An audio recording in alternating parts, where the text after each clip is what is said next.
ನಾಶಾಯ ಶ್ರೀಶಾಯ ಗುಣರಾಶಯೇ ಹೃದ್ಯಾಗ ಶುದ್ಧ ವಿದ್ಯಾಗ ಮಧ್ವಾಗ ಚ ನಮೋ ನಮಃ. ಅಪಾದಮೌಲಿಪರ್ಯಂತಂ ಗುರುಣಾಮಾಕೃತಿಂ ಸ್ಮರೇತ್ತೇನ ವಿಘ್ನಾಃ ಪ್ರಣಶ್ಯಂತಿ ಸಿದ್ಧ್ಯಂತಿ ಚ ಮನೋರಥಾಃ.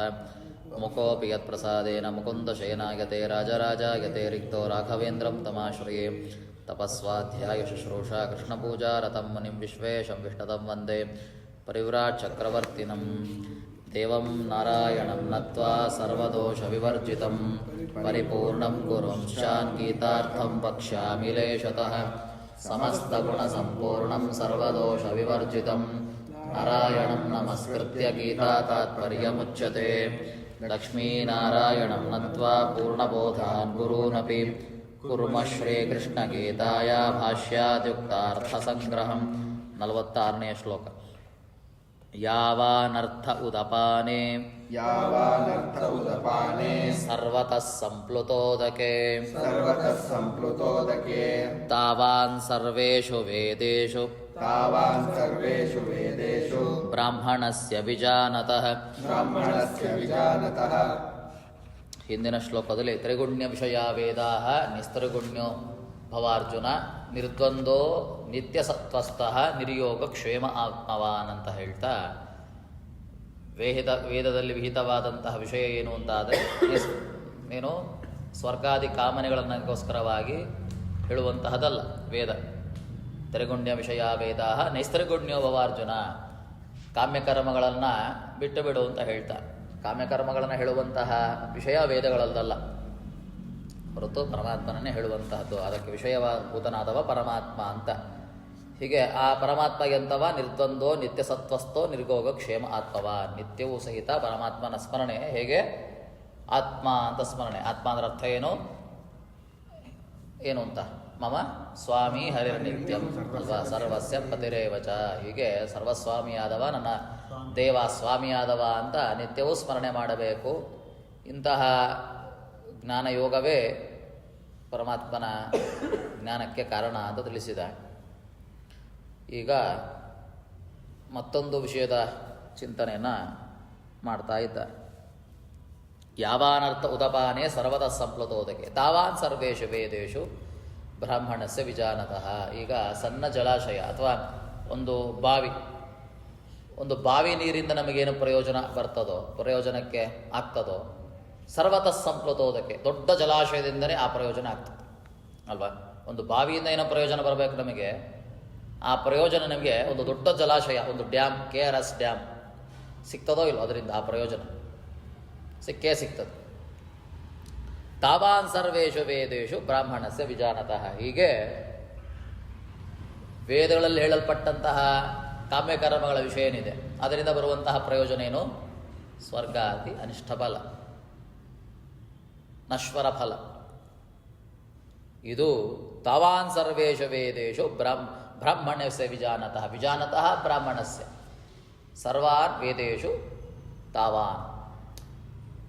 ಒಂದು ಚಿಕ್ಕ ಬಾವಿಯಿಂದ ಪ್ರಯೋಜನ ಏನು ಬರಬೇಕೋ ಅದು ದೊಡ್ಡ ಜಲಾಶಯದಲ್ಲೇ ಸಿಗುವ ಹಾಗೆ ನಮಗೆ ಪರಮಾತ್ಮನ ಪರೋಕ್ಷ ಜ್ಞಾನದಿಂದ, ಅದರಿಂದ ಅಪರೋಕ್ಷ ಜ್ಞಾನವನ್ನು ಪಡೆದಂಥವನಿಗೆ, ಸರ್ವ ವೇದಾರ್ಥಗಳನ್ನು ಚಿಂತನೆ ಮಾಡುವಂತಹ ಅಪರೋಕ್ಷ ಜ್ಞಾನಿಗೆ ಏನಾಗ್ತದೆ?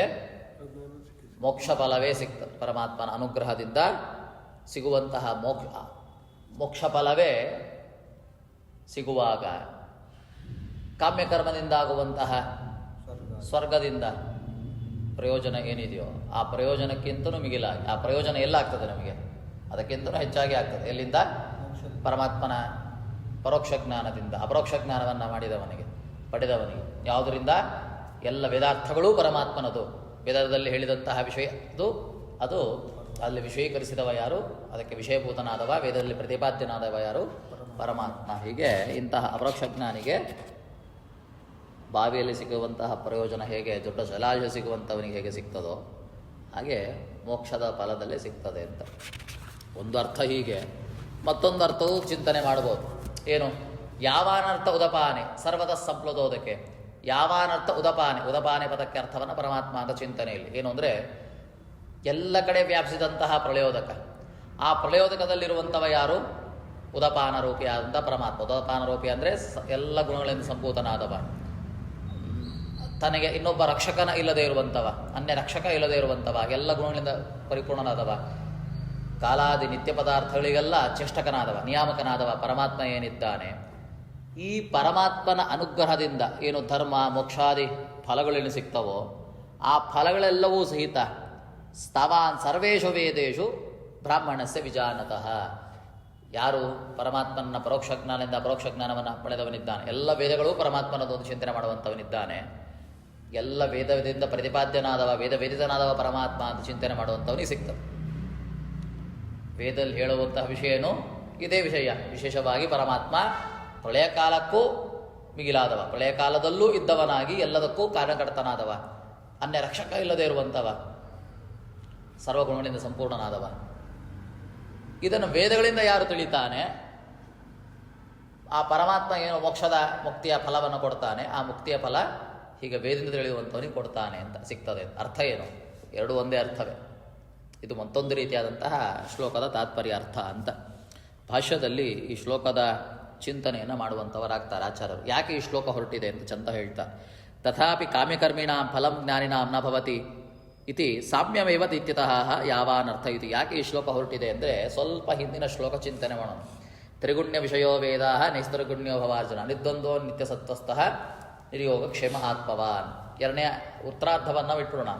ಮೊದಲೇ ಪದಾರ್ಥದ ಚಿಂತನೆ ಮಾಡಿದರೆ ಏನು ಇಲ್ಲಿ ತನಕ ಹೇಳಿದ ಹಿಂದೆ ಯಾವಿಮಾ ಪುಷ್ಪಿತಾಂ ವಾಚಂ ಅಂತ ಹೇಳುವಾಗ ಪುಷ್ಪಕ್ಕೆ ಸಮಾನವಾದದ್ದು ಸ್ವರ್ಗಾದಿ ಫಲಗಳು. ಫಲ ಅಂದರೆ ಯಾವುದು? ಮೋಕ್ಷ ಫಲ.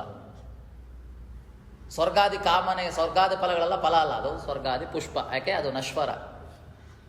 ಹಾಗಾದರೆ ಏನು ಅರ್ಥ ಆಯಿತು ಅಂದರೆ ವೇದದಲ್ಲಿ ಹೇಳಿದಂತಹ ಕಾಮ್ಯಕರ್ಮದ ಮಾಡುವಂಥವು ಅಂದರೆ ಯಜ್ಞ ಯಾಗಾದಿಗಳನ್ನು ಮಾಡ್ತಾನೆ, ಸ್ವರ್ಗಾದಿಗಳು ಬೇಕು ಅಂತ ವೇದ ಹೇಳಿರೋದೇ ಅದನ್ನು ಅಂತ ಹೇಳಿ ಮಾಡ್ತಾನೆ. ವೇದ ಹೇಳಿರೋದೇನಕ್ಕೆ? ಸ್ವರ್ಗಾದಿ ಫಲ ಸಿಗ್ತದೆ ಯಜ್ಞ ಯಾಗಾದಿಗಳಿಂದ ಅಂತ. ಹಾಗೆ ವೇದದಲ್ಲಿ ಹೇಳಿದಂಥ ಯಜ್ಞ ಯಾಗಾದಿಗಳನ್ನು ಸ್ವರ್ಗಾದಿ ಕಾಮನೆಯುಕ್ತವಾಗಿ ಮಾಡ್ತಾನೆ. ಅವನಿಗೆ ಸ್ವರ್ಗಾದಿ ಫಲ ಸಿಗ್ತದೆ, ಅವನಿಗೆ ಮೋಕ್ಷ ಫಲ ಸಿಗ್ತದ? ಇಲ್ಲ. ಇನ್ನೊಬ್ಬ ಮೋಕ್ಷ ಫಲವನ್ನು ಪಡೆಯುವಂತಹ ಒಬ್ಬ ಜ್ಞಾನಿ ಇದ್ದಾನೆ, ಬ್ರಹ್ಮಜ್ಞಾನಿ, ಅಪರೋಕ್ಷ ಜ್ಞಾನಿ, ಪರಮಾತ್ಮನನ್ನು ವಿಷಯ ಸ್ವೀಕರಿಸಿದವ, ಪರಮಾತ್ಮನನ್ನು ನಿತ್ಯಸ್ಥನಾದವ, ಪರಮಾತ್ಮನಲ್ಲೇ ಬೆಳೆಯಿರುವಂಥವ ಅಪರೋಕ್ಷ ಜ್ಞಾನಿ ಅಂತ. ಇವನಿಗೇನು ಸಿಗ್ತದೆ? ಮೋಕ್ಷ ಫಲ ಸಿಗ್ತದೆ. ಅವನಿಗೆ ಸ್ವರ್ಗ ಫಲ ಸಿಗ್ತದ? ಏನಾಯ್ತು ಇವಾಗ? ಸ್ವರ್ಗ ಫಲ ಸಿಗುವಂಥವನಿಗೆ ಮೋಕ್ಷ ಫಲ ಇಲ್ಲ, ಮೋಕ್ಷ ಫಲ ಸಿಗುವಂಥವನಿಗೆ ಸ್ವರ್ಗ ಫಲ ಇಲ್ಲ. ಹಾಗಾದರೆ ನೀವು ಯಾಕೆ ಹಿಂದೆ ಹೇಳುವಾಗ ನೈಸ್ತರ್ಗುಣ್ಯೋ ಭವಾರ್ಜುನ ಕಾಮ್ಯ ಫಲವನ್ನು ಭೋಗ ಮಾಡಬೇಡ, ಕಾಮ್ಯ ಫಲಕ್ಕೆ ಇರುವಂತಹದ್ದು ತಿಳಿಯಬೇಡ, ನೈಸ್ತರ್ಗುಣ್ಯೋ ಭವ ಅಂತ ಯಾಕೆ ನಿಷೇಧ ಮಾಡಬೇಕು? ಕಾಮ್ಯಕರ್ಮವನ್ನು ಯಾಕೆ ನಿಷೇಧ ಮಾಡಬೇಕು? ಕಾಮ್ಯಕರ್ಮ ಮಾಡುವಂಥವನಿಗೆ ಮೋಕ್ಷ ಫಲ ಸಿಗಲ್ಲ, ನಿಷ್ಕಾಮ ಕರ್ಮ ಮಾಡುವವನಿಗೆ ಸ್ವರ್ಗ ಫಲ ಸಿಗಲ್ಲ. ವಿಧಾನ ಯಾಕೆ ನೀನು ಹಂಗೆ ಹೇಳ್ಬೇಕು ಕೃಷ್ಣ? ನೈಸ್ತರ್ಗುಣ್ಯೋ ಭವಾರ್ಜುನ ಅಂತ ಯಾಕೆ ಹೇಳ್ಬೇಕು ನೀನು? ಕಾಮ್ಯಕರ್ಮವನ್ನು ಬಿಡು ಅಂತ ಯಾಕೆ ಹೇಳ್ಬೇಕು? ಅದು ಸಿಗೋದಿಲ್ವಲ್ಲ ಅಂತ ಪ್ರಶ್ನೆ ಬಂದರೆ ಏನು ಈ ಶ್ಲೋಕ ಏನು ಅಂತ ಶ್ಲೋಕ ಯಾವಾನ್ ಅರ್ಥ ಉದಪಾನಿ ಸರ್ವತಃ ಸಂಪ್ಲುತೋದಕ್ಕೆ. ಒಂದು ಬಾವಿಯ ಪ್ರಯೋಜನ, ಅದರಿಂದ ಪಾನ ಅದರ ಸ್ನಾನಾದಿಗಳಿಂದ ಏನು ಪ್ರಯೋಜನ ಬರ್ತದೋ ಒಂದು ದೊಡ್ಡ ಡ್ಯಾಮಲ್ಲೇ ಸಿಕ್ಬಿಡ್ತದೆ.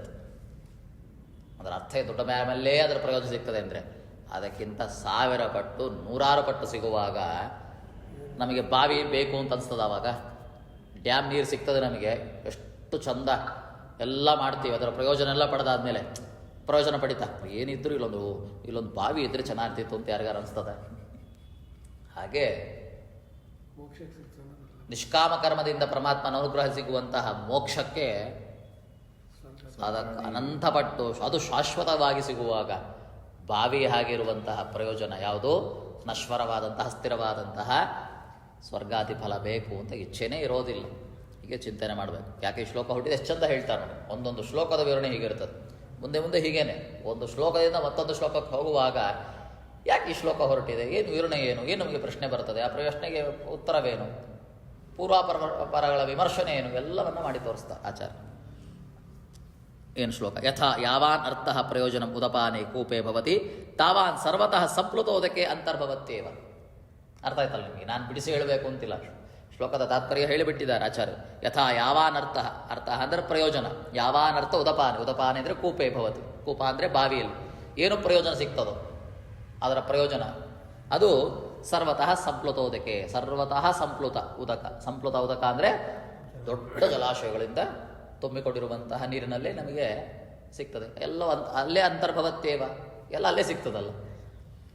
ಏವಂ ಸರ್ವೇಷು ವೇದೇಷು ಯತ್ಫಲಂ ತತ್ ವಿಜಾನತೋಪಿ ಜ್ಞಾನಿನಃ ಬ್ರಾಹ್ಮಣಸ್ಯ ಫಲೇ ಅಂತರ್ಭವತಿ. ಹೀಗೆ ತಾವಾನ್ ಸರ್ವೇಷು ವೇದೇಷು ಬ್ರಾಹ್ಮಣಸ್ಯ ವಿಜಾನತಃ, ಸರ್ವಾನ್ ವೇದಾನ್, ಎಲ್ಲ ವೇದಗಳನ್ನು ತಿಳಿದವ. ವಿಜಾನತಃ, ವಿಜಾನದ ಪದಕ್ಕೆ ಪರೋಕ್ಷಿಸಿಕೊಂಡವ. ಎರಡು ಜ್ಞಾನ ಇದೆ, ಒಂದು ಪರೋಕ್ಷ ಜ್ಞಾನ, ಮತ್ತೊಂದು ಅಪರೋಕ್ಷ ಜ್ಞಾನ. ಪರೋಕ್ಷ ಜ್ಞಾನ ಅಂದರೆ ವೇದಾದಿಗಳಿಂದ ತಿಳಿಯಲ್ಪಟ್ಟಂತಹ ಜ್ಞಾನ. ಹೀಗೆ ವೇದಾದಿಗಳಿಂದ ತಿಳಿಯಲ್ಪಟ್ಟಂತಹ ಜ್ಞಾನದಿಂದ ಅವನಿಗೇನಾಗ್ತದೆ, ಮುಂದೆ ಪರಮಾತ್ಮನ ಅನುಗ್ರಹದಿಂದಾಗಿ ಅಪರೋಕ್ಷ ಜ್ಞಾನ ಆಗ್ತದೆ. ಹೀಗೆ ಮೊದಲು ಜ್ಞಾನಿನಃ ಬ್ರಾಹ್ಮಣಸ್ಯ ವಿಜಾನತಃ ಅಂತ ಹೇಳಿದ ಪರಮಾತ್ಮ. ಅಂದರೆ ಪರೋಕ್ಷಿಸಿಕೊಂಡಂತಹ, ಎಲ್ಲ ವೇದಗಳಿಂದ ಪ್ರತಿಪಾದ್ಯನಾದವ ಪರಮಾತ್ಮ ಅಂತ ತಿಳಿಯಲ್ಪಟ್ಟಂತಹ ಪರೋಕ್ಷ ಜ್ಞಾನಿಗೆ ಅದರಿಂದ ಬಂದಂತಹ ಫಲ ಏನು? ಬ್ರಾಹ್ಮಣಸ್ಯ. ಅಂದರೆ ಅಪರೋಕ್ಷ ಜ್ಞಾನಿಗೆ ಎಲ್ಲ ಸಿಕ್ಕೇ ಸಿಗ್ತದೆ. ಏನು ಸ್ವರ್ಗಾದಿ ಫಲ ಏನು ಭೋಗ ಇದೆಯೋ, ನಶ್ವರವಾದಂತಹ ಫಲ, ಅದು ಮೋಕ್ಷದಲ್ಲಿ ಸಿಕ್ಕೇ ಸಿಗ್ತದೆ. ಅಯ್ಯೋ ಮೋಕ್ಷಕ್ಕೆ ಬಂದ ಮೇಲೆ ಏನಿದ್ರು ಸ್ವರ್ಗ ಸಿಕ್ಕಬೇಕು ಅಂತ ಯಾರು ಹೇಳ್ತಾರ? ಯಾರೂ ಚಿಂತನೆ ಮಾಡಲ್ಲ. ಹೇಗೆ ಕೂಪದ ಹಾಗೆ, ಅಂದರೆ ಬಾವಿಯ ಚಿಂತನೆ ಹಾಗೆ. ಬ್ರಹ್ಮಪದಕ್ಕೆ ಅರ್ಥವನ್ನು ಹೇಳ್ತಾರೆ. ಬ್ರಾಹ್ಮಣಸ್ಯ ವಿಜಾನತಃ ಅಂದ್ರೆ ಅರ್ಥ ಏನು? ಬ್ರಹ್ಮ ಅಣತಿ ಇತಿ ಬ್ರಾಹ್ಮಣ. ಒಂದು ಪ್ರಶ್ನೆ, 1 ಮಾರ್ಕ್ ಕ್ವಶನ್. ಒಂದು ಸ್ವಲ್ಪ ಬಿಡಿಸಿದ್ರೆ 2 ಮಾರ್ಕ್ ಕ್ವಶನ್ ಇದು, ಅಲ್ಲೇ ಹಾಕ್ಕೊಳ್ಬೇಕು ನೀವು ಏನು ಪೆನ್ಸಿಲಲ್ಲಿ. ಬ್ರಹ್ಮ ಅಣತಿ ಇತಿ ಬ್ರಾಹ್ಮಣ ಅಂದರೆ ಅಪರೋಕ್ಷ ಜ್ಞಾನಿ ಅಂತ ಅರ್ಥ. ಏನು ಬ್ರಾಹ್ಮಣ ಪದಕ್ಕೆ ಅರ್ಥ ಏನು ಅಂತ ಹೇಳಿದ್ರೆ, ಬ್ರಹ್ಮ ಅಣತಿ ಇತಿ ಬ್ರಾಹ್ಮಣ ಅಂದರೆ ಬ್ರಹ್ಮಣನ್ನ ತಿಳಿದವ. ಅಣತೆ ಅಂದರೆ ಅವನನ್ನ ತಿಳಿದವ, ಅವನನ್ನ ಸಂಪಾದಿಸಿಕೊಂಡವ, ಅವನಲ್ಲೇ ಇರುವಂತವ ಅಂತ ನಿಜವಾದ ಅರ್ಥ. ಬ್ರಹ್ಮ ಅಣ, ಅವನಲ್ಲೇ ಇರೋನು ಯಾರು ಹೇಳಿ? ಪರೋಕ್ಷ ಜ್ಞಾನಿಯೋ ಅಪರೋಕ್ಷ ಜ್ಞಾನಿಯೋ? ಅಪರೋಕ್ಷ ಜ್ಞಾನಿ. ಅವನಲ್ಲೇ ಇರ್ತಾನೆ. ನಿತ್ಯವೂ ಪರಮಾತ್ಮನ ಚಿಂತನೆ ಮಾಡೋನ ಅರ್ಥ ಏನಾಗಾದ್ರೆ ಅವನಲ್ಲೇ ಇದ್ದಾನೆ ಅಂತ ಅರ್ಥ. ಅವನಿಗೆ ನಿಜವಾದ ಹೆಸರು ಬ್ರಾಹ್ಮಣ. ಇದು ವರ್ಣದಲ್ಲಿ ಹೇಳೋ ವಿಷಯ ಅಲ್ಲ. ಈಗ ವರ್ಣಾಶ್ರಮದಲ್ಲಿ ಹೇಳಿದರೆ ಬ್ರಾಹ್ಮಣ ಅಂದರೆ ಎಲ್ಲಿರ್ತಾರೆ? ಯಾರೂ ಇರಲ್ಲ. ಬ್ರಾಹ್ಮಣ ಪದಕ್ಕೆ ನಿಜವಾದ ಅರ್ಥ ಇದು, ಅಪರೋಕ್ಷ ಜ್ಞಾನಿ ಅಂತ ಅರ್ಥ. ಸಹಿ ಬ್ರಹ್ಮ ಗಚ್ಚತಿ. ಯಾಕೆ ಬ್ರಹ್ಮನಲ್ಲಿ ಇದ್ದಾನೆ, ಅವನೇ ಪರಮಾತ್ಮನ ಪಡೆಯೋನಲ್ವಾ? ಸಹಿ ಬ್ರಹ್ಮ ಗಚ್ಚತಿ ಇದೆ ಬ್ರಾಹ್ಮಣ. ಮುಂದೆ ಯಾರು ಪರಮಾತ್ಮನ ಪಡೆಯೋದ್ರಿ? ಅಪರೋಕ್ಷ ಜ್ಞಾನಿಗೆ ಅಲ್ವಾ? ವಿಜಾನದ ಪದಕ್ಕೆ ಅರ್ಥವನ್ನು ಹೇಳ್ತಾರೆ. ವಿಜಾನದ ಇದು ಜ್ಞಾನಫಲತ್ವಂ ತಸ್ಯ ದರ್ಶಯತಿ ಅಂದರೆ ಅದರ ಪ್ರಯೋಜನ ಇದು, ಅದರ ಸಾಧನ ಇದು. ಸದಾ ಬ್ರಹ್ಮನಲ್ಲೇ ಇದ್ದಾನೆ, ಬ್ರಹ್ಮನನ್ನು ಪಡಿತಾನೆ ಎಂಬುವ ಬ್ರಾಹ್ಮಣ ಪದಕ್ಕೆ ಅರ್ಥವಾದರೆ, ವಿಜಾನದ ಪದಕ್ಕೆ ಅರ್ಥ ಏನು? ಅದರ ಸಾಧನೆ ಇದು ಅಂತ ಅರ್ಥ. ಅವ ಅಪರೋಕ್ಷ ಜ್ಞಾನಿ ಆಗಬೇಕು ಅಂದ್ರೆ ಮೊದಲೇನಾಗಿರಬೇಕು? ಪರೋಕ್ಷ ಜ್ಞಾನಿ. ಹೀಗೆ ಬ್ರಾಹ್ಮಣಸ್ಯ ವಿಜಾನತಃ, ವಿಜಾನತಃ ಬ್ರಾಹ್ಮಣಸ್ಯ, ಮೊದಲು ಪರೋಕ್ಷ ಜ್ಞಾನವನ್ನು ಪಡೆದು ನಂತರದಲ್ಲಿ ಅಪರೋಕ್ಷ ಜ್ಞಾನವನ್ನು ಪಡೆದಂಥವ ಯಾರು? ಎಲ್ಲ ವೇದಾರ್ಥವನ್ನು ತಿಳಿದವ. ಆದರೆ ವೇದ್ಯನಾದವ. ವೇದದಲ್ಲಿ ಹೇಳುವಂತಹ ಪ್ರತಿಯೊಂದು ಕರ್ಮವೂ ಅದು ಪರಮಾತ್ಮನ ಪರವೇ, ಪರಮಾತ್ಮನ ಅನುಗ್ರಹಕ್ಕೋಸ್ಕರವಾಗಿ ಇದೆ. ನಿಷ್ಕಾಮ ಕರ್ಮದಿಂದಲೇ ಪರಮಾತ್ಮನ ಅನುಗ್ರಹ ಅಂತ ತಿಳಿದು ಆ ಪರಮಾತ್ಮನ ಅನುಗ್ರಹವನ್ನು ಪಡೆದು ಮೋಕ್ಷವನ್ನು ಪಡೆಯುವಂತಹ ವ್ಯಕ್ತಿಗೆ ಅಂತ ಅರ್ಥ. ಸ್ವರ್ಗಾದಿ ಕಾಮನದಿಂದ ಸಿಗುವಂತಹ ಎಲ್ಲ ಫಲವೂ ಮೋಕ್ಷದಲ್ಲಿ ಶಾಶ್ವತವಾಗಿ ಸಿಗ್ತದೆ ಅವನು. ಹೀಗೆ ಚಿಂತನೆ, ಇಡೀ ಶ್ಲೋಕದ ಚಿಂತನೆಯನ್ನು ಭಾಷ್ಯದಲ್ಲಿ ಹೇಳಿದ್ದಾರೆ. ತಾತ್ಪರ್ಯದಲ್ಲಿ ಮತ್ತೊಂದು ವಿಷಯವನ್ನು ಸ್ಪಷ್ಟನೆಗೊಳಿಸ್ತಾ ಎರಡನೇ ರೀತಿಯ ಅರ್ಥವನ್ನು ಹೇಳಿದವಲ್ಲ ನಾವು. ಉದಪಾನೆ ಪದಕ್ಕೆ ಪರಮಾತ್ಮನ ಪರವಾಗಿ ಅರ್ಥ ಹೇಳಿದಾಗ ಅದು ಹೇಗೆ ಅಂತ ಸ್ಮೃತಿಯಾದಿಗಳು ಹೇಳಿದಂತಹ ವಿಷಯವನ್ನು ತಿಳಿಸ್ತಾರೆ. ಉದ್ರೇಕಾತ್ ಪ್ರಾತುರಾಹಿತ್ಯಾತ್ ಅನತ್ವಾದಖಿಲಸ್ಯ ಚ ಪ್ರಳಯೇಪಿ ಉದಪಾನೋಸೋ ಅಲ್ವಾ? ಪ್ರಳಯೇಪ್ಯುದಪಾನೋಸೋ ಭಗವಾನ್ ಹರಿರೀಶ್ವರ. ಏನು ಉದಪಾನ ಪದಕ್ಕೆ ಅರ್ಥವನ್ನು ಹೇಳ್ತಾ ಇದ್ದಾರೆ. ಎಷ್ಟು ಚಂದ ನೋಡಿ. ಉದಪಾನ ಅಂದರೆ ಇಲ್ಲಿ ಕೂಪ ಅಂತ ಮಾಡಿದ್ವಿ ಅರ್ಥ ಅಲ್ವಾ? ಬಾವಿ ಅಂತ ಅರ್ಥ. ಬಾವಿಯಿಂದ ಸಿಗುವಂತಹ ಪ್ರಯೋಜನ ಏನಿದೆ ಅದು ದೊಡ್ಡ ಡ್ಯಾಮಲ್ಲೇ ಸಿಗ್ತದೆ, ದೊಡ್ಡ ಜಲಾಶಯಲ್ಲಿ ಸಿಗ್ತದೆ. ಇಲ್ಲಿ ಉದಪಾನ ಪದಕ್ಕೆ ಪರಮಾತ್ಮನ ಪರವಾಗಿ ಅರ್ಥ ಹೇಗೆ? ಉದು ಅಪ ಆನ. ಉತು ಅಂದರೆ ಉದ್ರೇಕ ಅಂತ ಅರ್ಥ. ಅಂದರೆ ಸರ್ವಗುಣ ಪ್ರತಿಪಾದ್ಯನಾದವ, ಅನಂತ ಗುಣಗಳಿಂದ ವಿಶಿಷ್ಟನಾದವ, ಸರ್ವೋತ್ತಮಾದಿ ಗುಣದಿಂದ ಪ್ರತಿಪಾದ್ಯನಾದವ. ಅಪ ಅಂತಿದೆ. ಅಪ ಅಂದರೆ ಪಾತ್ರ ರಾಹಿತ್ಯ, ರಹಿತ. ಅಪ ಅಂದರೆ ಪಾಲನ ರಹಿತ, ತನಗೆ ರಕ್ಷಕ ರಹಿತನಾದವ. ಸರ್ವಗುಣ ಪ್ರತಿಪಾದ್ಯನಾದವ, ತನಗೆ ರಕ್ಷಕ ರಹಿತನಾದವ. ಅನ ಅಂತ ಉಳಿತು. ಉದಪ ಅನ ಅಂತ ಉಳಿತು ಇವಾಗ ಅಲ್ಲ. ಉತ್ ಅಪ ಉದಪ ಆಯ್ತು, ಅನ ಉಳಿತು. ಉದಪಾನ ಅಲ್ವಾ? ಅನತ್ವ ಅಂದರೆ ಉನತ್ವ ಅಖಿಲಸ್ಯ ಚ ಅನತ್ವ, ಎಲ್ಲದಕ್ಕೂ ಏನಾದವ? ಚೇಷ್ಟಕನಾದವ, ನಿಯಾಮಕನಾದವ. ಸೊ ಉದಪಾನ ಪದಕ್ಕೆ ಅರ್ಥ ಏನು? ವಿಷ್ಣು ಅಂತ ಅರ್ಥ. ಪ್ರಳಯೇಪ್ಯುದಪಾನೋಸೋ ಭಗವಾನ್ ಹರಿರೀಶ್ವರ. ಎಂತಹ ಉದಪಾನ ಇವ! ಈಗ ಜಗತ್ತಿನ ಸ್ಥಿತಿಗಳಲ್ಲೆಲ್ಲ ಲಯದಲ್ಲೂ ಪ್ರಳಯೇಪಿ ಉದಪಾನವ. ಪ್ರಳಯದಲ್ಲೂ ಸರ್ವಗುಣ ಪ್ರತಿಪಾದ್ಯನಾದವ, ಸರ್ವೋತ್ತಮನಾದವ, ಅನ್ಯ ರಕ್ಷಕರಹಿತನಾದವ, ಎಲ್ಲ ನಿತ್ಯ ಕರ್ಮಗಳಿವೆ. ಹಾಗೂ ನಿತ್ಯ ಪದಾರ್ಥಗಳಿದೆ. ಯಾವುದು? ಕಾಲಾದಿಗಳು. ಹಾಗೂ ಕಾಲ ಇದೆ, ನಿತ್ಯ ಕಾಲಗಳು ಇದೆ. ಜೀವರು ಇದ್ದೇ ಇದ್ದಾರಲ್ವ, ಚಿತ್ ಪ್ರಕೃತಿಗಳು ಇದ್ದೇ ಇದೆ. ಆಗ ಚಿತ್ ಪ್ರಕೃತಿಯ ಪ್ರಳಯ ರೂಪದಲ್ಲಿ ಕಾಣ್ತಾ ಇವೆ. ಅದು ಮುಂದೆ ತಿಳಿಸ್ತಾರೆ. ಹೀಗೆ ಎಲ್ಲ ಕಾಲಾದಿಗಳಿಗೂ ಚೇಷ್ಟಕನಾದವ, ನಿಯಾಮಕನಾದವನೇ ಉದಪಾನ. ಯಾರು? ಭಗವಾನ್ ಹರಿರೀಶ್ವರ. ಪ್ರಕೃತಿರ್ಹಿ ಉದರೂಪೇಣ ಸರ್ವಮಾವೃತ್ಯ ತಿಷ್ಠತಿ ಪ್ರಳಯೇತೋ ಲಯಂ ಪ್ರಾಹು ಸರ್ವತಃ ಸಂಪ್ಲುತೋದಕಂ. ಯಾವಾನರ್ಥ ಉದಪಾನೇ ಸರ್ವತಃ ಸಂಪ್ಲುತೋದಕಂ. ಸಂಪ್ಲುತೋದಕ ಅರ್ಥ ಏನು? ಎಲ್ಲ ಕಡೆ ನೀರು ತುಂಬಿದೆ ಅಂತ. ಎಲ್ಲ ಕಡೆ ನೀರು ತುಂಬಿದೆ. ಯಾವುದು ನೀರು ತುಂಬಿರೋದೆ? ಅದೇನೇ ಪ್ರಕೃತಿ. ಪ್ರಕೃತಿರ್ಹಿ ಉದರೂಪೇಣ ಸರ್ವಮಾವೃತ್ಯ ತಿಷ್ಠತಿ. ಚಿತ್ ಪ್ರಕೃತಿಗೆ ಏನಾಗಿದೆ? ಎಲ್ಲ ಕಡೆ ನೀರಾಗಿ ತುಂಬಿಕೊಂಡಿದೆ. ಪ್ರಳಯೇತೋ ಲಯಂ ಪ್ರಾಹು ಸರ್ವತಃ ಸಂಪ್ಲುತೋದಕಂ. ಪ್ರಳಯದಲ್ಲಿ ಹೇಳುವಂತಹ ಏನು ನೀರಿದೆ ಅಲ್ಲ, ಸರ್ವತಃ ಸಂಪ್ಲುತೋದಕಂ, ನೀರು ತುಂಬಿಕೊಂಡಿವೆ ಅಂತ. ಅದು ಯಾವ ರೂಪ? ಪ್ರಳಯ ರೂಪ, ಚಿತ್ ಪ್ರಕೃತಿಯ ರೂಪ. ಹೀಗೆ ಸರ್ವತಃ ಸಂಪ್ಲುತೋದಕಂ. ಇಡೀ ಜಗತ್ತು ನೀರಿನ ರೂಪದಲ್ಲಿ ಪ್ರಕೃತ್ಯಾತ್ಮಕವಾದ ಚಿತ್ರೂಪವಾದಂತಹ ಈ ಪ್ರಳಯೋದಕದಲ್ಲಿ ಇರುವಂತಹ ಯಾವ? ಉದಪಾನ ರೂಪ ಪರಮಾತ್ಮ. ಇವನ್ನ ತಿಳಿದುವಂಥವನಿಗೆ ಧರ್ಮ ಮೋಕ್ಷಾದಿಗಳು ಪುರುಷಾರ್ಥಗಳೆಲ್ಲ ಫಲಗಳು ಸಿಗ್ತದೆ ಅಲ್ವಾ? ಹೇಗೆ ಸಿಗ್ತದೋ ತಾವಾನರ್ಥ. ತಾವಾನಂದ್ರೆ ಹಾಗೇನೆ. ಸರ್ವಾನ್ ವೇದೇಶು ತಾವಾನ್ ಸರ್ವೇಶು ವೇದೇಶು ಬ್ರಾಹ್ಮಣಸ್ಯ ವಿಜಾನತಃ. ಪರಮಾತ್ಮನನ್ನ ಪ್ರೋಕ್ಷಜ್ಞಾನದಿಂದ ಅಪ್ರೋಕ್ಷಜ್ಞಾನ ಸ್ವೀಕರಿಸಿಕೊಂಡಂತಹ ಎಲ್ಲ ವೇದವೇದ್ಯನಾದವ ಪರಮಾತ್ಮ ಅಂತ ತಿಳಿದವನಿಗೆ ಆ ಫಲ ಸಿಕ್ಕೇ ಸಿಗ್ತದೆ. ಅದರ ಅರ್ಥ ಏನು? ವೇದದಿಂದ ವೇದ್ಯತೆನಾದವ, ವೇದ ತಿಳಿಯಲ್ಪಟ್ಟಂಥವನೇ ಈ ರೂಪನೇ ಉದಪಾನ ರೂಪ ಪರಮಾತ್ಮ. ಅಂಥವನಿಗೆ ಸಿಗಲೇಬೇಕಲ್ಲ ಮೋಕ್ಷ ಅಂತ. ಎಷ್ಟು ಚಂದ ಅರ್ಥ. ಮತ್ತೊಂದು ಅರ್ಥ ನೋಡಿ, ಅದನ್ನು ಬಿಡಿಸಿ ಹೇಳ್ತಾರೆ. ಯಾವತ್ ಪ್ರಯೋಜನಂ ವಿಷ್ಣು ಸಕಾಶಾತ್ ಸಾಧಕಸ್ಯ ಚ ಧರ್ಮ ಮೋಕ್ಷಾದಿಕಂ ತಾವಜ್ ಸರ್ವವೇದ ವಿದೋ ಭವೇತ್. ಇಂತಹ ಪರಮಾತ್ಮ ಇದ್ದಾನಲ್ಲ, ಪ್ರಯೋಜಕದಲ್ಲಿರುವಂತಹ ಉದಪಾನ ರೂಪಿಯಾದಂತಹ ಪರಮಾತ್ಮ. ಮತ್ತೆ ಬಿಡಿಸಿ ಹೇಳಲ್ಲ ನಿಮಗೆ. ಉದಪಾನ ಅಂದ್ರೆ ಅರ್ಥ ಏನು? ಅಂತ ಕಲ್ಯಾಣ ಪರಿಪೂರ್ಣನಾದವ, ಅನ್ಯ ರಕ್ಷಕ ಇಲ್ಲದೆ ಇರುವಂಥವ, ಎಲ್ಲದಕ್ಕೂ ಚೇಷ್ಟಕನಾದವ ಅಂದರೆ ನಿಯಾಮಕನಾದಂತಹ ಪರಮಾತ್ಮ. ಪ್ರಳಯದೋಕದಲ್ಲಿರುವಂತಹ ಇಂತಹ ಪರಮಾತ್ಮನೇ ವಿಷ್ಣು ಸಕಾಶ ಸಾಧಕಸ್ಯ ಚ. ಇಂತಹ ಪರಮಾತ್ಮನನ್ನ ಚಿಂತನೆ ಮಾಡುವಂಥವನಿಗೆ ಧರ್ಮ ಮೋಕ್ಷಾದಿ ಸರ್ವ ಪುರುಷಾರ್ಥಗಳು ಅವನಿಗೆ ಬರ್ತದೆ. ಹೇಗೆ ಬರ್ತದೆ? ಸರ್ವವೇದ ವಿದೋ ಭವೇತ್. ಇಂಥವನಿಗೆ ಹೇಗೆ ಬರ್ತದೋ, ಎಲ್ಲ ವೇದದಿಂದ ವೇದ್ಯನಾದವ ಪರಮಾತ್ಮ ಅಂತ ತಿಳಿದಿದ್ದಾನಲ್ಲ ಯಾರು? ಬ್ರಾಹ್ಮಣನ ಅಪ್ರೋಕ್ಷಿಸಿಕೊಂಡಂತಹ ವೇದಜ್ಞಾನನಾದವ ಪರಮಾತ್ಮನ ಚಿಂತನೆ ಮಾಡುವಂಥವನಿಗೂ ಸಿಗ್ತದೆ. ವೇದಾರ್ಥ ನಿರ್ಣಯೋ ಯಸ್ಮಾತ್ ವಿಷ್ಣೋರ್ಜ್ಞಾನಂ ಪ್ರಕೀರ್ತಿತಂ ಜ್ಞಾನಾತ್ ಪ್ರಸನ್ನಶ್ಚ ಹರಿರ್ ಯಥೋಖಿಲ ಫಲಪ್ರದಃ. ನೋಡಿ, ವೇದಾರ್ಥ ನಿರ್ಣಯೋ ಯಸ್ಮಾತ್. ವೇದದಿಂದ ತಾತ್ಪರ್ಯ ಗುಣಯುಕ್ತನಾದವ ಯಾರು? ವೇದದಲ್ಲಿ ವೇದಿತನಾದವ ಅಂತ ಅರ್ಥ. ವೇದದ ಸರ್ವಾರ್ಥಗಳ ತಾತ್ಪರ್ಯಭೂತನಾದವ, ತಾತ್ಪರ್ಯಕ್ಕೆ ವಿಷಯನಾದವ ಯಾರು? ಪರಮಾತ್ಮ. ಪರಮಾತ್ಮನೇ ಅಂತ ತಿಳಿದುವಂಥ ಜ್ಞಾನಂ ಪ್ರಕೀರ್ತಿತ. ಪರಮಾತ್ಮನ ಜ್ಞಾನವನ್ನೇ ಎಲ್ಲ ವೇದಗಳು ಹೇಳ್ತಾ ಇವೆ ಅಂತ ಯಾರಿಗೆ ಜ್ಞಾನವಿರ್ತದಲ್ಲ, ಅಂದರೆ ಅಪರೋಕ್ಷ ಜ್ಞಾನಿಗೆ ಇಂತಹ ಜ್ಞಾನ ಮತ್ತು ಪ್ರಸನ್ನ, ಇಂತಹ ಜ್ಞಾನವುಳ್ಳವನಿಗೆ ಪರಮಾತ್ಮ ಪ್ರಸನ್ನನಾಗ್ತಾನೆ.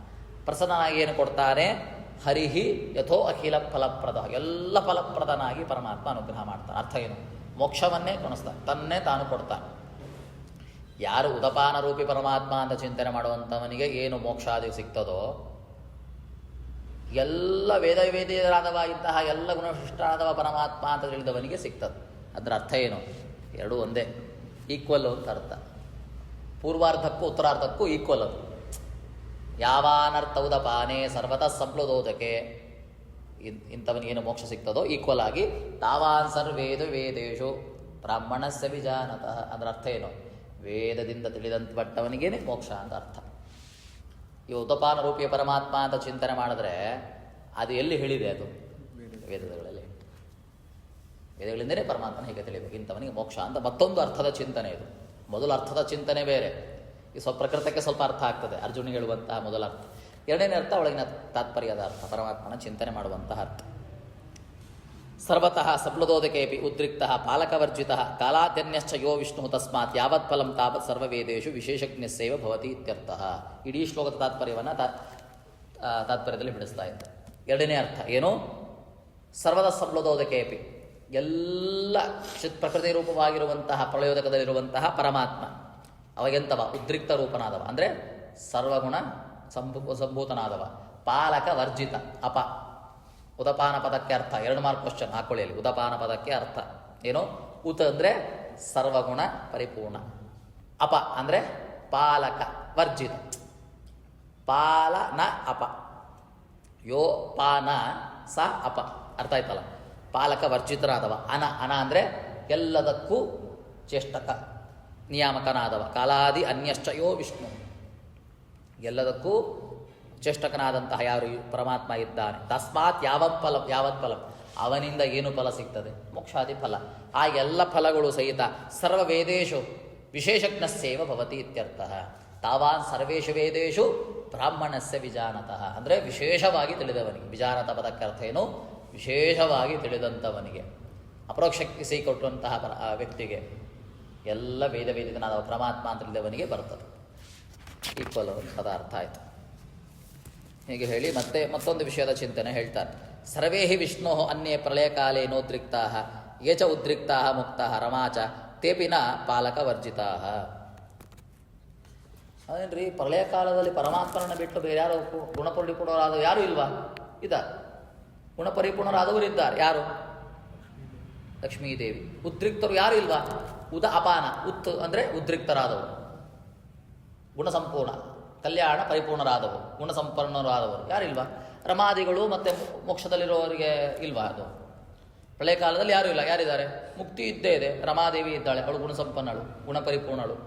ಮುಕ್ತರಾದವರು ಅವರವರ ಯೋಗ್ಯತೆಗಳು ಗುಣಪರಿಪೂರ್ಣರಲ್ವಾ ಅಂತ ಪ್ರಶ್ನೆ ಬರ್ಬೋದು. ಸರ್ವೇ ವಿಷ್ಣು ಅನ್ಯೇ ಪ್ರಳಯ ಕಾಲೇ ನೌದ್ರಿಕ್ತಾ.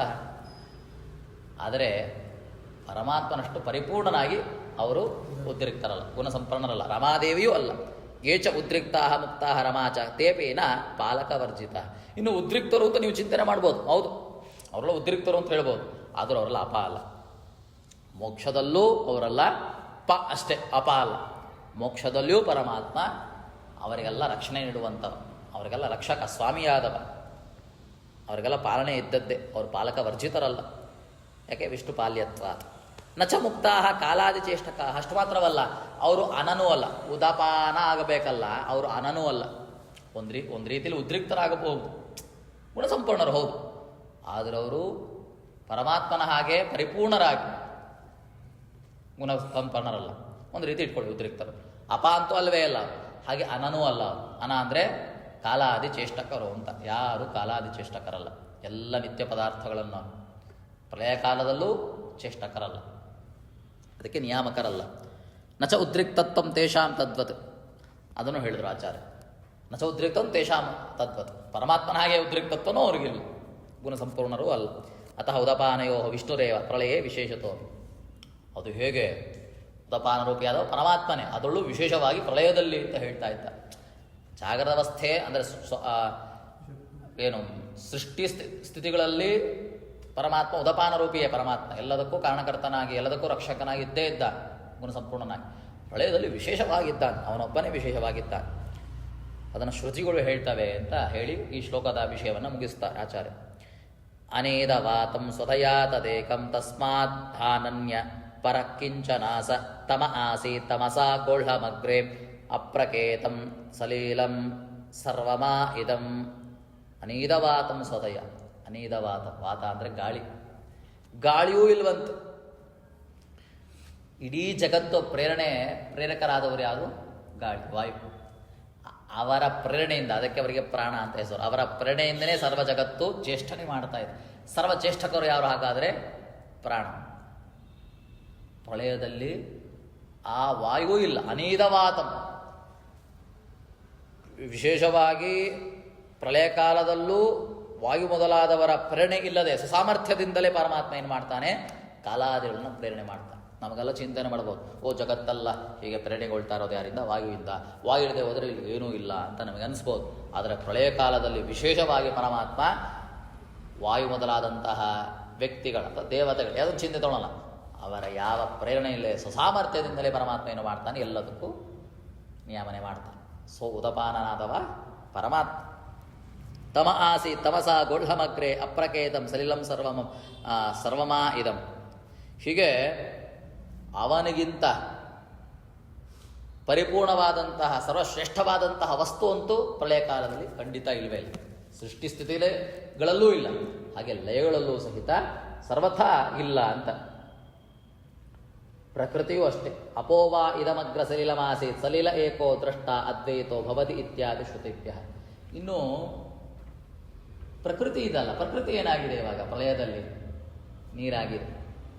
ಚಿತ್ ಪ್ರಕೃತಿ, ಇಡೀ ಜಗತ್ತು ಪ್ರಕೃತಿ ಏನಿದೆ ಎಲ್ಲವನ್ನ ವ್ಯಾಪಿಸಿ ನೀರಾಗಿ ಬಿಟ್ಟಿದೆ, ಎಲ್ಲೂ ಹೋಗಲಿಲ್ಲ.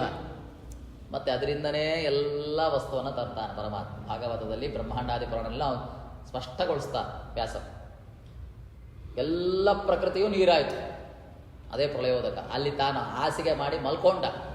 ಮತ್ತೆ ಆ ಪ್ರಳಯೋದಕದ ವಸ್ತುಗಳಿಂದನೇ ಎಲ್ಲ ಬೇರ್ಪಡಿಸಿದ. ಬೇರ್ಪಡಿಸೋದೇ ಸೃಷ್ಟಿ ಸ್ಥಿತಿ, ಅದನ್ನು ಮತ್ತೆ ಸಂಯೋಜನೆಗೊಳಿಸೋದೇ ಲಯ. ಯೋಗಗೊಳಿಸೋದು ಸೃಷ್ಟಿ ಸ್ಥಿತಿ, ಸಂಯೋಜನೆಗೊಳಿಸೋದು. ಎಷ್ಟು ಚಂದ ವಿಷಯನು, ಎಲ್ಲೂ ಹೋಗಲಿಲ್ಲ ಯಾವುದು. ಅದಕ್ಕೆ ಅಭಿಮಾನಿಯಾದಳು ಚಿತ್ ಪ್ರಕೃತಿಯಾತ್ಮಕಲಾದಂತಹ ಸಾಕ್ಷಾತ್ ಅಪ್ರಾಕೃತಲಾದಂತಹ ಲಕ್ಷ್ಮೀದೇವಿ. ಹೀಗೆ ಇಂತಹ ಪ್ರಯೋದಕದಲ್ಲಿಯೂ ಸಹಿತ ಪರಮಾತ್ಮ ಯಾರ ಲಕ್ಷಣ ಇಲ್ಲದೆ ಸರ್ವಜ್ಞನಾಗಿ ಪರಮಾತ್ಮ ಹೇಗಿದ್ದಾನೆ, ಯಾವ ರೀತಿಯಲ್ಲಿದ್ದಾನೆ? ಅದ್ವೈತೋ ಭವತಿ. ಅದ್ವೈತ ಪದಕ್ಕೆ ಅರ್ಥ ಏನು? ತನಗೆ ಸಮ ಅಧಿಕ ಯಾರು ಇಲ್ಲದೆ ಸರ್ವಜ್ಞನಾಗಿ ಎಲ್ಲದಕ್ಕೂ ಚೇಷ್ಟಕನಾಗಿದ್ದ, ಅಂದರೆ ಎಲ್ಲದಕ್ಕೂ ನಿಯಾಮಕನಾಗಿದ್ದಾನೆ ಪರಮಾತ್ಮ. ಹೀಗೆ ಶ್ರುತಿಗಳು ಹೇಳ್ತಾರೆ. ಸೊ ಉದಪಾನೆ ಸರ್ವತಃ ಸಂಪ್ಲೋದೋದಕ್ಕೆ. ಸಂಪ್ಲೋದೋದಕ ಅಂದರೆ ಕೃತ್ಯಾತ್ಮಕವಾದಂತಹ ಪ್ರಯೋದಕದಲ್ಲಿರುವಂತಹ ಯಾರು ಉದಪಾನರೂಪಿ ಪರಮಾತ್ಮ, ಅವನ ಚಿಂತನೆಯಿಂದ ನಮಗೇನು ಮೋಕ್ಷವಾಗ್ತದೆ. ವಿಶೇಷವಾಗಿ ಅಂತವನನ್ನು ವೇದಗಳಿಂದ ತಿಳಿಯುವಂಥವನಿಗೆ ಆಗ್ತದೆ. ಇದು ಎರಡನೇ ರೀತಿಯಾದಂತಹ ಅರ್ಥ. ಈ ವಿಷಯದ ಚಿಂತನೆಯನ್ನೇನೆ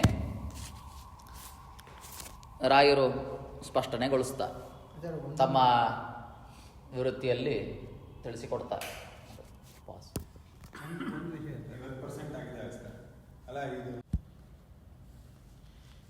ಇನ್ನು ವೃತ್ತಿಯಲ್ಲಿ ರಾಯರು ಹೇಳುವಾಗ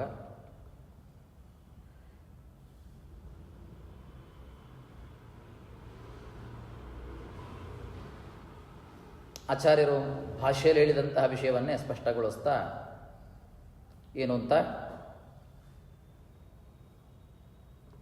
ನಾನು ಯಾಮಿಮಾಮಿತಿ ತ್ರಯೇಣ ಕಾಮ್ಯಕರ್ಮಿಣ ಸಮಾಧ್ಯಭಾವೇನ ನನಾಭಾವಾನ್ನ ಮೋಕ್ಷ ಇತಿ ನಿಂದಾಂ ಕೃತ್ವ ನೈಸರ್ಗ್ಯೋಭವ ಇತಿ ಕಾಮ್ಯಕರ್ಮತ್ಯಾಗೇನ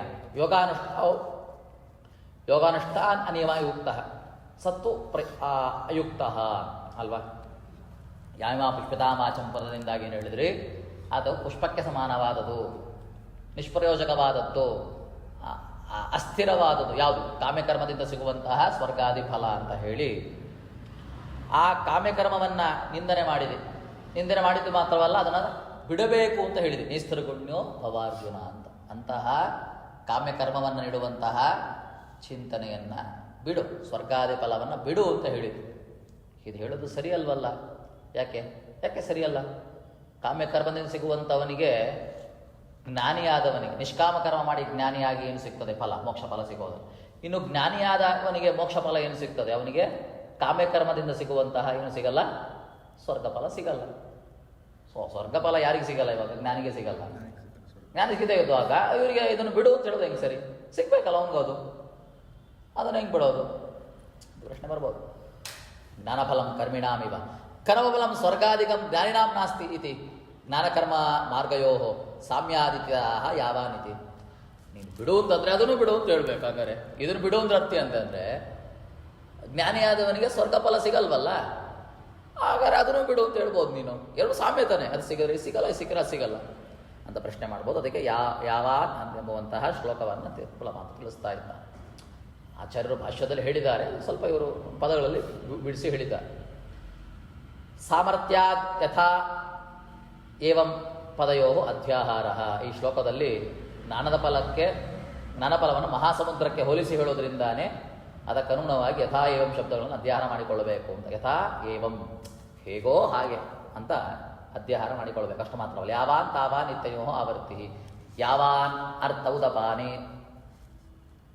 ಸರ್ವತಃ ಸಂಪ್ಲುತೋದಕ್ಕೆ ತಾವಾನ್ ಸರ್ವೇಶು ವೇದೇಶು. ಇದನ್ನು ಆವೃತ್ತಿ ಮಾಡ್ಕೊಳ್ಬೇಕು ಮತ್ತೆ ಮತ್ತೆ. ಕೂಪ ಮತ್ತು ಅಂದರೆ ಬಾವಿ ಮತ್ತೆ ಸಮುದ್ರಕ್ಕೆ ಹೋಲಿಸುವಾಗ ಹೇಗೋ ಹಾಗೆ ಮೋಕ್ಷವನ್ನು ಪಡೆಯುವಂಥವನಿಗೂ ಸ್ವರ್ಗ ಫಲವನ್ನು ಪಡೆಯುವಂಥವನಿಗೂ ಮೋಕ್ಷವನ್ನು ಪಡೆಯುವಂಥವನಿಗೂ ಅಂತ ಚಿಂತನೆ ಮಾಡಿ ಅಧ್ಯಾಹಾರ ಮಾಡಿಕೊಳ್ಳಬೇಕು ಎರಡು ಕಡೆ ಅಂತ ಅರ್ಥ, ಎರಡು ಕಡೆಗೆ ಚಿಂತನೆ. ಇವಾಗ ಅರ್ಥ ಏನು ಅಂತ ಬಿಡಿಸ್ತಾರೆ. ಶ್ಲೋಕದ ಅರ್ಥ ಏನು?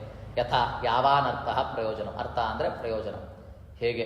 ಯಾವನಿಗೆ ಪ್ರಯೋಜನ ಸಿಗ್ತದೆ. ಎಂತಹ ಪ್ರಯೋಜನ? ಉದಪಾನೆ ಉದಕಂ ಪೀಯತೆ ಅಸ್ಮಿನ್ ಇತಿ ಉತ್ಪತ್ತ್ಯಾ ಕೂಪೇ ಭವತಿ. ಉದಪಾನೆ ಅಂದರೆ ಉದಕಂ ಪೀತ್ಯ. ನೋಡಿ, ಉದಪಾನ ಪದಕ್ಕೆ ಅರ್ಥವನ್ನ ಹೇಳ್ತಾ ಇದ್ದಾರೆ. ರಾಜು ಬಿಡಿಸಿ ಹೇಳಿದ್ರು ಇವಾಗ. ಉದಕವನ್ನ ಅನೆಯ ಅಂದರೆ ಯಾವುದರಿಂದ ಕುಡಿತಾನವ? ಕೂಪದಿಂದ. ಕೂಪ ಅಂದರೆ ಬಾವಿಯಿಂದ ಏನು ಪ್ರಯೋಜನ ಸಿಗ್ತದೋ. ತಾವಾನ್ ಸ್ನಾನಪಾನಾದಿರೂಪೋ ಅರ್ಥ ಸರ್ವತಃ ಸಂಪ್ಲೋದೋದಕ್ಕೆ. ಅಂತಹ ಸ್ನಾನ, ಪಾನ, ಕುಡಿಯೋದು ಮೊದಲಾದಂತಹ ಪ್ರಯೋಜನ ಯಾವುದರಿಂದ ಆಗ್ತದೆ? ಸರ್ವತಃ ಸಂಪ್ಲೋದೋದಕ್ಕೆ. ಮಹತ್ತಾದಂತಹ ಸಮುದ್ರದಲ್ಲಿ ಅಂತರ್ಭಾವವನ್ನು ಹೊಂದದು, ಅಲ್ಲೇ ಸಿಗ್ತದೆ. ಏವಂ, ಇವಾಗ ಆವೃತ್ತಿ ಮತ್ತೆ ಯಾವಾತ್ ತಾವತ್ ಅಂತ. ಏವಂ ಸರ್ವೇಷು ವೇದೇಶು ಸರ್ವ ವೇದೋಕ್ತ ಕಾಮ್ಯ ಕರ್ಮಿಣ ಯಾವಾನರ್ಥ ಸ್ವರ್ಗಾದಿರೂಪಂ ಫಲಂ ತಾವತ್ ಫಲಂ ವಿಜಾನತಃ ಪರೋಕ್ಷತೋ ಭಗವಂತಂ ಜಾನತೋ ಬ್ರಾಹ್ಮಣಸ್ಯ ಬ್ರಹ್ಮ ಅಪರೋಕ್ಷ ಜ್ಞಾನಿತವಾದಃ ಭವತ್ತೇವ ಇತ್ಯರ್ಥಃ. ಯಾವಾನ್ ಅಂದರೆ ಸರ್ವಾನ್ ವೇದ, ಎಲ್ಲ ವೇದಗಳು ಹೇಳಿದಂತಹ ಕಾಮ್ಯಕರ್ಮದಿಂದ ಸಿಗುವಂತಹ ಸ್ವರ್ಗಾದಿ ಫಲ. ಬಾವಿಯಿಂದ ಹೇಗೆ ಎಲ್ಲ ಅವನ ಪುರುಷಾರ್ಥ, ಸ್ನಾನಪಾನ ಪುರುಷಾರ್ಥ ಸಿಗ್ತದೆ, ಅದೆಲ್ಲ ಎಲ್ಲಿ ಅಂತರ್ಭಾವ ಆಗ್ತದೆ? ಮಹಾ ಸಮುದ್ರದಲ್ಲಿ ಅಂತರ್ಭಾವ. ಹಾಗೇನೆ ಏವಂ ತಥಾ ಇಟ್ಕೊಳ್ಬೇಕು. ತಥಾ ಹಾಗೇನೆ ಎಲ್ಲ ವೇದಗಳಲ್ಲಿ ಹೇಳಲ್ಪಟ್ಟಂತಹ ಕಾಮ್ಯಕರ್ಮ ಇದೆಲ್ಲ, ಯಜ್ಞಾದಿ ಕಾಮ್ಯಕರ್ಮ, ಅದರಿಂದ ಸಿಗುವಂತಹ ಸ್ವರ್ಗಾದಿ ಫಲ, ಅದರ ಪ್ರಯೋಜನ ಎಲ್ಲಿ ಸಿಗ್ತದೆ? ವಿಜಾನತಃ ಬ್ರಾಹ್ಮಣಸ್ಯ, ಪರಮಾತ್ಮನ ಪರೋಕ್ಷ ಜ್ಞಾನದಿಂದ, ಅಂದರೆ ಪರಮಾತ್ಮನ ವೇದಾದಿಗಳ ಜ್ಞಾನದಿಂದ ಅಪರೋಕ್ಷ ಜ್ಞಾನವನ್ನು ಪಡೆದಂತಹ ವ್ಯಕ್ತಿಗೆ ಎಲ್ಲಿ ಸಿಗ್ತದೆ? ಮೋಕ್ಷದಲ್ಲೇ ಸಿಗುತ್ತೆ. ಹಾಗಾದ್ರೆ ಸ್ವರ್ಗಾದಿ ಫಲ ಅವನಿಗಿಲ್ಲ ಅಂತ ಇದೆಯಾ?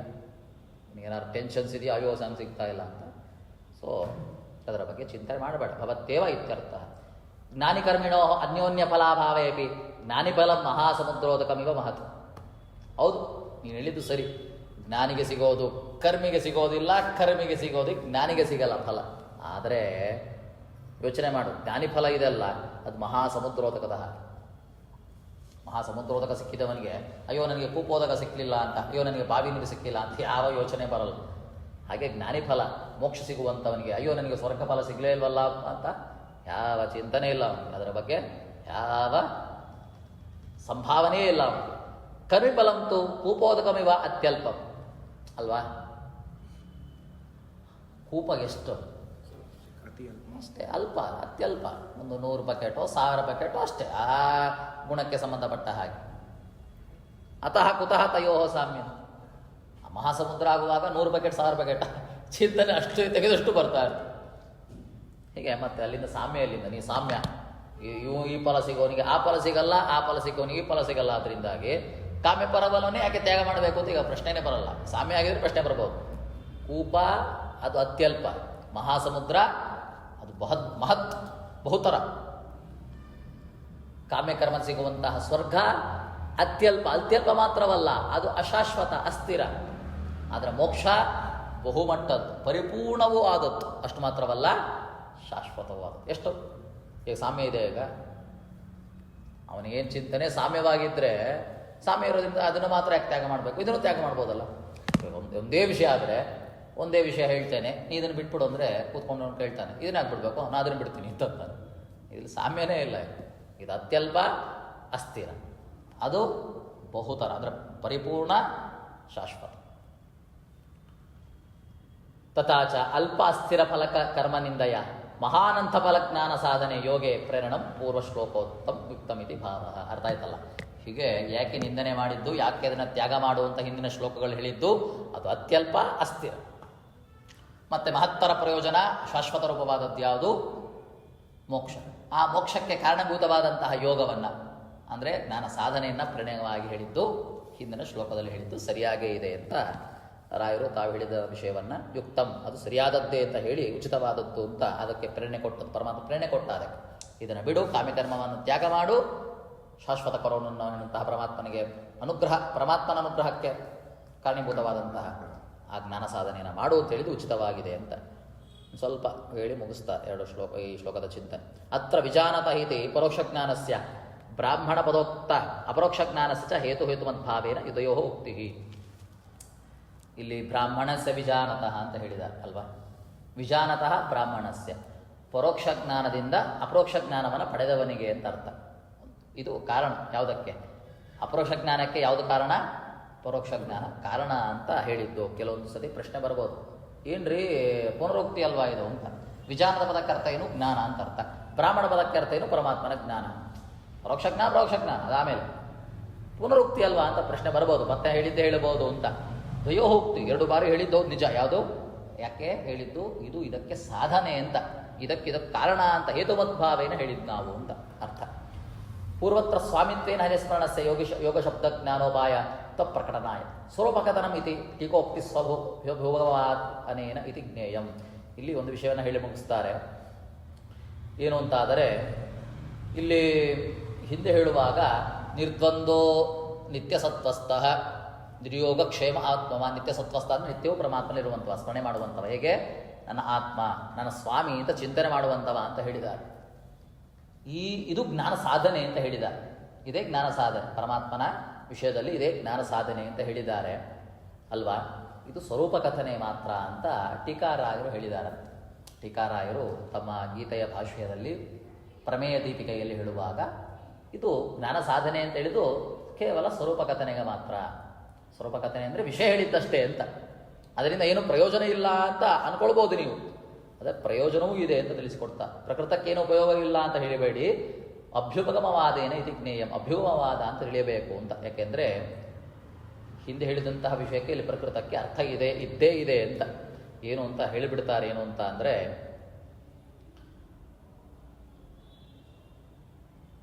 ನೋಡಿ, ಹಿಂದೆ ಹೇಳುವಾಗ ಇದು ಜ್ಞಾನ ಸಾಧನೆ ಅಂತ ಹೇಳಿದ. ಅಂದರೆ ಅರ್ಥ ಏನು? ಇದು ಪರೋಕ್ಷ ಜ್ಞಾನ ಅಲ್ವಾ.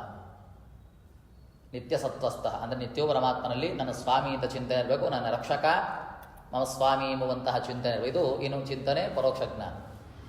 ಈ ಪರೋಕ್ಷ ಜ್ಞಾನದಿಂದನೇ ಈ ಶ್ಲೋಕದಲ್ಲಿ ಹೇಳಿದ ಬ್ರಾಹ್ಮಣಸ್ಯ ವಿಚಾರತಃ. ಈಗ ಪರೋಕ್ಷ ಜ್ಞಾನದಿಂದನೇ ಅಪರೋಕ್ಷ ಜ್ಞಾನವನ್ನು ಪಡೆಯುವಂಥವನಾಗ್ತಾನೆ. ಹಾಗಾದ್ರೆ ಲಿಂಕ್ ಇಲ್ವಾ?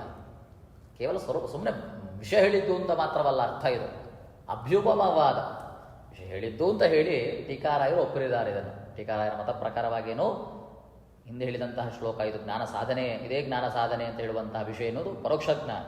ಈ ಪರೋಕ್ಷ ಜ್ಞಾನದಿಂದ ಎಲ್ಲ ವೇದಗಳನ್ನು ತಿಳಿದಂತಹ ವ್ಯಕ್ತಿ ಅಪರೋಕ್ಷಿಸಿಕೊಂಡಂತಹ ಪರಮಾತ್ಮನನ್ನು, ವೇದವೇದ್ಯನಾದವಂತ ಪರಮಾತ್ಮ ತಿಳಿಯುವಂಥವನಿಗೆ ಮೋಕ್ಷ ಸಿಗುವಂತಹದ್ದು ಅಂತ ಚಿಂತನೆ ಮಾಡಬೇಕು ಅಂತ ರಾಯರು ನೀಡಿದಂತಹ ವಿವರಣೆ ಇದು.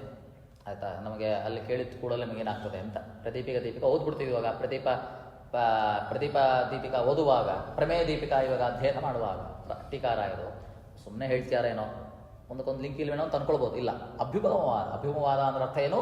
ಲಿಂಕ್ ಇದ್ದಿದ್ದೆ ಅಂತ. ಟೀಕಾರಾಯರು ಅಭ್ಯುಪವಾದವನ್ನು ಮಾಡ್ತಿದ್ದಾರಷ್ಟೇ ಅಂತ. ಕೊನೆಗೆ ಶ್ಲೋಕದ ವಿಷಯವನ್ನು ಹೇಳಿ ಮುಗಿಸ್ತಾರೆ.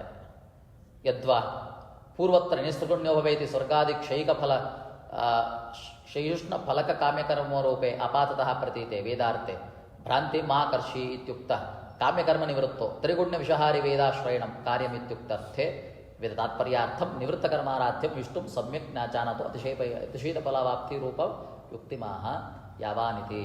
ಇನ್ನೊಂದು ಅರ್ಥ ಏನು ಅಂದರೆ, ಹಿಂದೆ ಹೇಳಿದ ಪರಮಾತ್ಮ ನಿಸ್ತ್ರಿಗುಣ್ಯಭವ ಅಂತ ಅಂದ್ರೆ ಅರ್ಥ ಏನು? ಕಾಮ್ಯಕರ್ಮವನ್ನು, ಕಾಮ್ಯ ಫಲವನ್ನು ನೀಡುವಂತಹ ಅಂದರೆ ಸ್ವರ್ಗಾದಿ ಫಲವನ್ನು ನೀಡುವಂತಹ ಕ್ಷೈಕ ಫಲ, ಅದು ಅಸ್ಥಿರವಾದಂತಹ ಫಲ ಅಂದರೆ ನಶ್ವರವಾದಂತಹ ಫಲವನ್ನು ಕೊಡುವಂತಹ ಕಾಮ್ಯಕರ್ಮ ರೂಪದವಾದಂತಹ ಇದೇ ಹೇಳುವಂತಹದ್ದು ವಿಷಯ ಯಾವುದು? ವೇದಗಳು ಅಂತ. ಆಪಾತದ ಕಾಣ್ತದಲ್ಲ, ಇದನ್ನು, ಈ ಭ್ರಾಂತಿಯನ್ನು ಬಿಟ್ಟು ಬಿಡು ಅಂತ. ಈ ಭ್ರಾಂತಿಯನ್ನು ಬಿಟ್ಟು ಬಿಡುವುದಕ್ಕಾಗಿ ಕಾಮ್ಯಕರ್ಮವನ್ನು ತ್ಯಾಗ ಮಾಡಿದ, ಅಂದರೆ ಅದನ್ನು ಏನು ಮಾಡಿದ ಪರಮಾತ್ಮ? ಬಿಡು ಅಂತ ಹೇಳಿದ.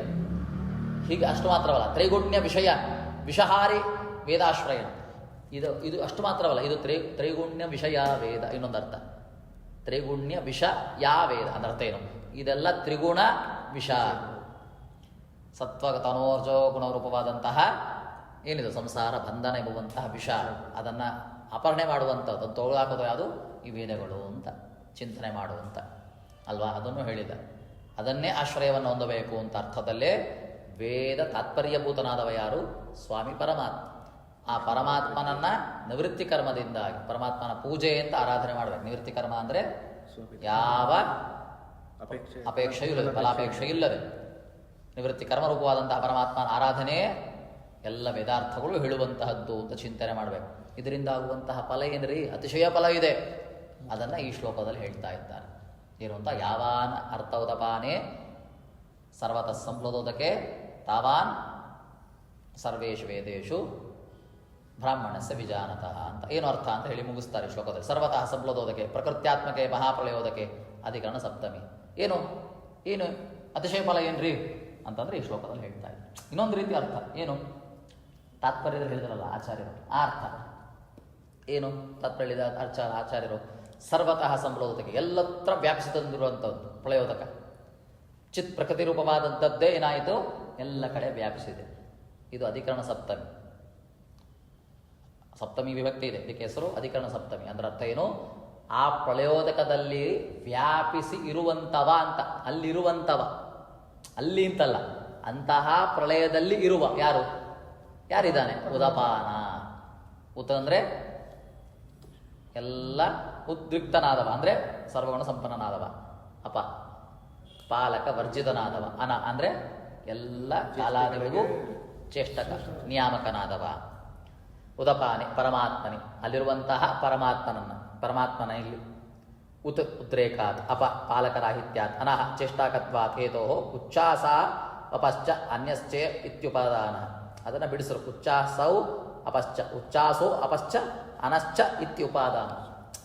ವಿಗ್ರಹ ಮಾಡಿ ತೋರಿಸ್ತಾರೆ. ಉದಪಾನ ಪದಕ್ಕೆ ಉಚ್ಛ್ವಾಸೋ, ಉತ ಅಂದರೆ ಉಚ್ಛನಾದವ, ಸರ್ವೋತ್ತಮನಾದವ. ಅಪ ಪಾಲಕರ ಇದನಾದ ಅಷ್ಟು ಮಾತ್ರ. ಅನ ಪದಕ್ಕೆ ಅರ್ಥ ಏನು? ಎಲ್ಲದಕ್ಕೂ ಚೇಷ್ಟಕನಾದವ ಪರಮಾತ್ಮನಲ್ಲಿ. ತಸ್ಮಿನ್ ಅವನಲ್ಲಿ ಪ್ರಳಯೇಪಿ ಉದ್ರಿಕ್ತ ಗುಣತೆಯ ಪಾಲಕವರ್ಜಿತೆ ಕಾಲಾದಿಚಿಷ್ಟಕತೆಯ ಸ್ಥಿತೇ ಹರು ಪ್ರಸನ್ನೇ ಸತಿ ಯಾವಾನರ್ಥ ಧರ್ಮೋಕ್ಷಾದಿರ್ಭವತಿ. ಇಂತಹ ಉದಪಾನ ಪರಮಾತ್ಮ ಪ್ರಳಯೋದಕದಲ್ಲಿರುವಂತಹ, ಪ್ರಳಯದಲ್ಲೂ ಸರ್ವತ್ರ ವ್ಯಾಪ್ತನಾಗಿ ಕಾಲಾದಿಚಿಷ್ಟಕನಾಗಿ ಅನ್ಯಪಾಲಕರಹಿತನಾಗಿ ಸರ್ವೋತ್ತಮನಾದಂತಹ ಪರಮಾತ್ಮನನ್ನ ಹೇಗೆ ತಿಳಿಯುವಂತವ ಇದ್ದಾನಲ್ಲ, ಹೀಗೆ ತಿಳಿಯುವಂತವನನ್ನ ಏನು ಆಗ್ತದೆ ಅವನಿಗೆ? ಧರ್ಮ ಮೋಕ್ಷಾದಿರ್ಭವತಿ, ಎಲ್ಲ ಮೋಕ್ಷ ಸುಖ ಸಿಗ್ತದೆ ಅವನಿಗೆ. ಹೇಗೋ ತಾವಾನ್, ಹಾಗೆ ಸರ್ವೇಷು ವೇದೇಶು ವಿಜಾನತಃ ವಿಶೇಷಜ್ಞಸ್ಯ, ಎಲ್ಲ ವೇದದಿಂದ ವೇದಿತನಾದವ ಪರಮಾತ್ಮ ಅಂತ ವಿಶೇಷವಾಗಿ ತಿಳಿತಾನಲ್ಲ, ಅಂತಹ ಪರೋಕ್ಷಜ್ಞಾನಿಯಾಗಿದೆ. ಪರೋಕ್ಷಜ್ಞಾನಿಂದ ಅಪರೋಕ್ಷಜ್ಞಾನಿಯಾದವನಿಗೆ ಕರ್ಮಾಣಿ ಭವಜ್ಞಾನಾನ್ ಅರ್ಥಾನಿ ಭಗವಾನೇವ ಮುಖ್ಯ ವೇದ ಮುಖ್ಯಾರ್ಥ. ಏನು ತಿಳಿತಾನವ? ಎಲ್ಲ ಕರ್ಮಗಳು ಸಹಿತ ಯಾವುದಕ್ಕೆ ಹೊರಟಿದೆ? ಕಾಮ್ಯಫಲ ಸ್ವರ್ಗಕ್ಕೆ ಹೊರಟಿದೀವ? ಇಲ್ಲ, ಮೋಕ್ಷಕ್ಕೆ, ಪುರುಷಾರ್ಥ ಪರಮಾತ್ಮನ ಅನುಗ್ರಹಕ್ಕೆ ಹೊರಟಿದೆ ಅಂತ ತಿಳಿತಾನೆ. ತಿಳಿದವ. ಇದು ವಿಶೇಷ ಜ್ಞಾನ. ಇದೇ ವಿಶೇಷ ಜ್ಞಾನ. ವೇದದಲ್ಲಿ ಹೇಳಿದಂಥ ಮುಖ್ಯಾರ್ಥ ಯಾವುದು? ಪರಮಾತ್ಮನೇ. ಮತ್ತು ಕಾಮ್ಯ, ಆ ಕರ್ಮಗಳೆಲ್ಲ ಹೇಳಿದ್ದು ಪರಮಾತ್ಮನನ್ನೇ ತಿಳಿಲಿಕ್ಕೇನೆ, ಪರಮಾತ್ಮನ ಅನುಗ್ರಹ ಪಡಿಲಿಕ್ಕೇನೆ. ಸ್ವರ್ಗಾದಿ ಫಲಶ್ರವಣಂ ರುಚ್ಯರ್ಥಮಿತ್ಯಾದಿ. ಮತ್ತು ಸ್ವರ್ಗಾದಿ ಫಲ ಸಿಗ್ತದಲ್ರಿ, ಸ್ವರ್ಗ ಕಾಮೋ ಯಜೇತ, ಇದೆಲ್ಲ ಶ್ರುತಿ ಅಲ್ಲ, ಅದು ಹೇಳಿದ್ದು ರುಚಿ ಹಚ್ಚಲಿಕ್ಕಷ್ಟೇನೆ. ಒಬ್ಬ ವ್ಯಕ್ತಿಗೆ ಬನ್ನಿರಿ ಇವತ್ತು ಕತೆಗೆ ಬನ್ನಿರಿ, ಎಷ್ಟು ಚೆನ್ನಾಗಿರ್ತದೆ ಗೊತ್ತಾ, ಕತೆ ಆಗಿದ ತಕ್ಷಣ ನಿಮಗೆ ಒಳ್ಳೆ ಹಬ್ಬದ ಊಟ ಹಾಕ್ತಾರ್ರಿ ಅಂತ. ಅಲ್ಲಿ ಹಬ್ಬದ ಊಟ ಪ್ರಸಕ್ತಿಯೋ, ಪರಮಾತ್ಮನ ಕತೆ ಕೇಳೋದು ಜ್ಞಾನ ಕಾರ್ಯ ಪ್ರಸಕ್ತಿಯೋ? ಅಲ್ಲಿ ಯಾವುದು ಪ್ರಸಕ್ತಿ ನಮಗೆ? ರುಚಿ ಹಬ್ಸೋದು. ಬಂದರೆ ಊಟ ಸಿಗ್ತದೆ, ಹಂಗಾರೆ ಬಂದು ಕೇಳ್ತೀನಿ ಅಂತ ರುಚಿ ಹತ್ಕೊಂಡು ಬರ್ತಾನೆ. ಕೊನೆಗೇನಾಗ್ತದೆ ಅವನಿಗೆ? ಇಂಟ್ರೆಸ್ಟ್ ಯಾವುದಲ್ಲಿರೋದು? ಆ್ಯಕ್ಚುಲಿ ವಿಷಯ ಏನಿರೋದು? ಜ್ಞಾನ ಕಾರ್ಯ. ಹಾಗೆ ರುಚಿ ಹತ್ಸಕ್ಕೋಸ್ಕರ ಇರುವಂತಹದ್ದು. ಇತ್ಯಾದಿ ಜಾನತೋ ಬ್ರಾಹ್ಮಣಸ್ಯ ತಾವಾನರ್ಥೋ ಭವತಿ. ಹೀಗೆ ತಿಳಿದಂತಹ ಬ್ರಾಹ್ಮಣ ಅರ್ಥ ಏನೋ? ಅಪರೋಕ್ಷಜ್ಞಾನಿಗೆ ಆ ಸುಖ ಸಿಗ್ತದೆ, ಆ ಮೋಕ್ಷ ಫಲ ಸಿಗ್ತದೆ, ಪರಮಾತ್ಮನ ಅನುಗ್ರಹ ರೂಪವಾದಂತಹ ಮೋಕ್ಷ ಫಲ ಸಿಗ್ತದೆ. ಉದಪಾನ ರೂಪಿಯಾಗಿದ್ದವ ಪರಮಾತ್ಮ ಅಂತ ಯಾರು ತಿಳಿದಾನೆ, ಎಲ್ಲಿ?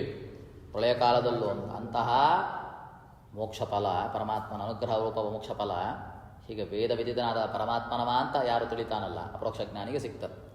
ತತಃ ಪ್ರತೀತೆ ಅರ್ಥೆ ತ್ರಿಗುಣ್ಯೆ ಭ್ರಾಂತಿ ಮಾ ಕರ್ಷೀರಿತಿ ಭಾವ. ಆದ್ದರಿಂದ ಕರ್ಷರೀತಿ ವೇದದಲ್ಲಿ ಆಪಾತತಃ ಕಾಣುವಂತಹ ಏನು ಅರ್ಥ? ಕಾಮ್ಯಾದಿಗಳೇ ಸ್ವರ್ಗಾದಿ ಫಲವೇ ವೇದಗಳ ತಾತ್ಪರ್ಯ ಅಂತ ಅರ್ಥವನ್ನು, ಆ ಭ್ರಾಂತಿಯನ್ನು ಬಿಟ್ಟು ಬಿಡಿ ಅಂತ ನೋಡಿ.